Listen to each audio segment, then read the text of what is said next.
nature lovers out there, you can picturize me raising both the hands. I love being outside in the nature. Well, there is something about seeing creation in all of its shapes and forms. We can connect so closely with God through nature.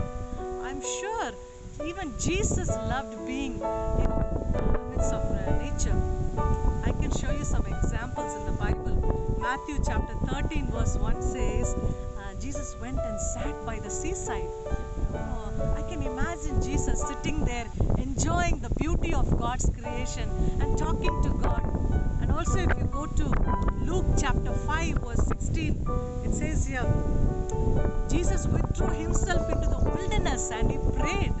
So he loved to be alone talking to God amidst beautiful nature.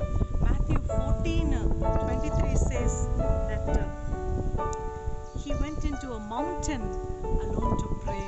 And Matthew 26:36 says that he went to a place called Gethsemane and he went there to pray. Even Gethsemane, you know, it's a place of olive trees.